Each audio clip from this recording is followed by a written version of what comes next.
Well everyone, we are back in Smosh territory.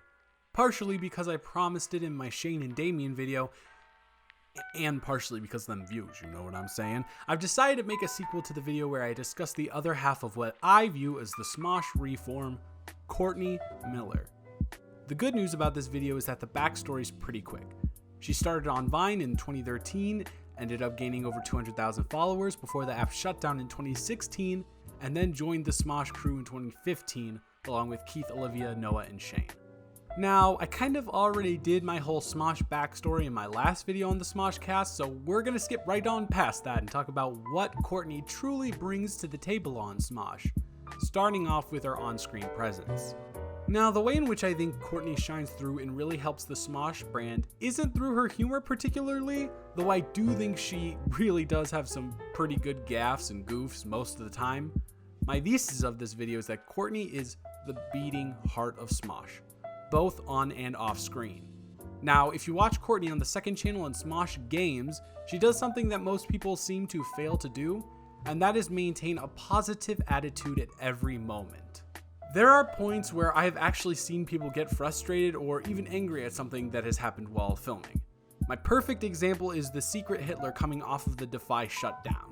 If you look around the whole crew throughout the video, they all seem to be incredibly intense and frustrated. And specifically, a lot of the crew was getting frustrated at Courtney for her inconsistent play.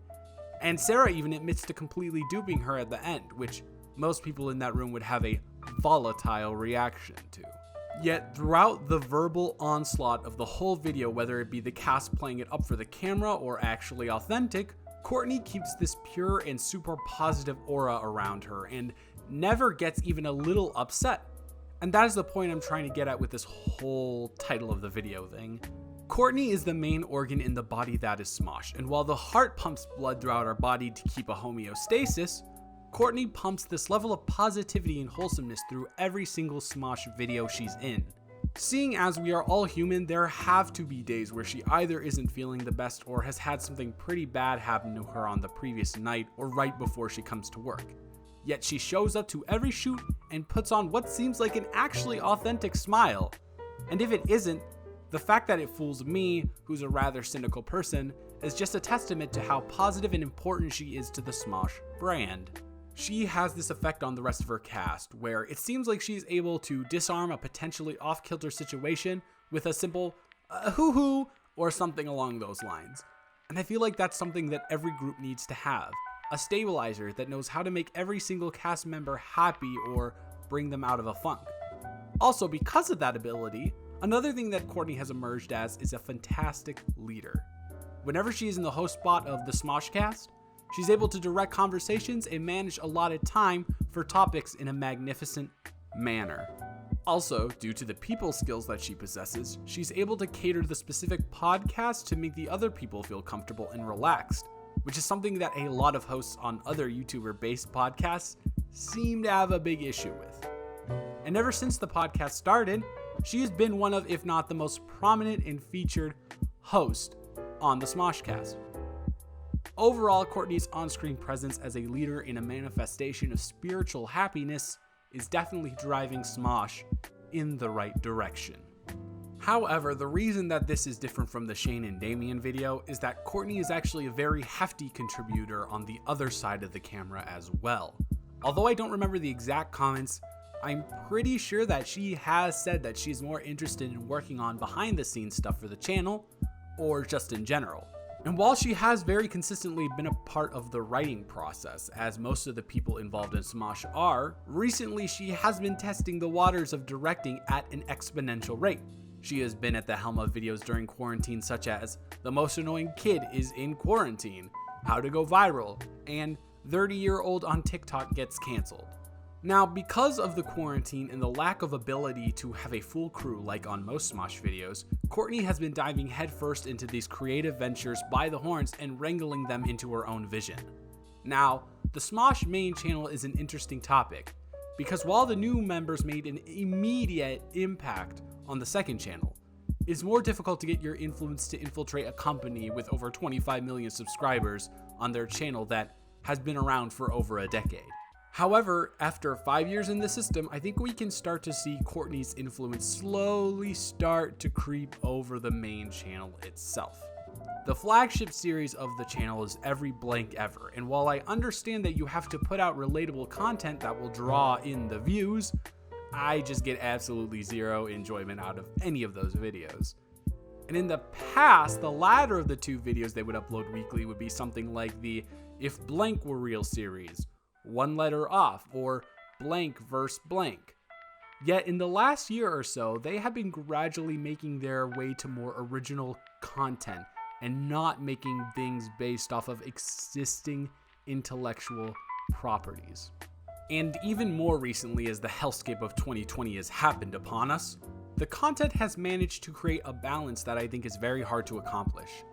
The skits maintain a sense of hipness to them, while avoiding the use of intellectual properties as the crux of the joke of the videos. And I think that the person that this could very well be attributed to is Courtney. She is the youngest member who is actively involved in all of the projects, and she was able to garner a following for herself on a social media platform, Vine, that was the provider for a lot of jokes that a whole generation still parrots to this day. So because of that, it is easy to say that Courtney is relatively hip with the sense of humor the borderline millennials and Gen Z folks take a liking to. The video that I want to take a look at with this example is the recent video 30-year-old on TikTok gets canceled, which is single-handedly directed by Courtney, which is a rarity on the channel to have a solo director other than Ryan Todd, the normal director. TikTok is arguably the most prominent social media platform we have at the moment, with its popularity just rising exponentially every day. So that is something that is popular and hip, but what is done in the skit, although taking some of the characters based off of stereotypes on the app, is a wholly original skit. The same thing can apply to other videos I mentioned. Virality and the quarantine are both very trendy, but they aren't topics that you can just rip from, like making Stranger Things, Stranger Thongs. With the former, there has to be some creativity to make the sketches work. And while I think that the boys do it more on screen, I think that Courtney is leading the main channel into an area that can definitely gain some more respect from people who haven't appreciated the comedy on it in the past, while still giving the people that like the older content their relatability fix, thus keeping both parties satisfied. In all reality, Courtney is the buoy keeping the Smosh folks afloat in all of the ways I mentioned previously. Not only that, but she is actively striving for the progression of the brand itself, and the integration of more sophisticated and well-rounded humor on the channel that it got its start on. She is, in my opinion, the most important member of the Smosh cast, and very clearly, its beating heart. Thank you guys so much for watching. It was nice to get out this video after it was pretty heavily requested, so I hope you all enjoyed it. If you did, like, comment, and subscribe. Follow us on Twitter. If you feel compelled to, donate to us on Patreon, and follow Banter for 2 on Spotify for weekly podcasts. Have a wonderful day, everyone, and goodbye.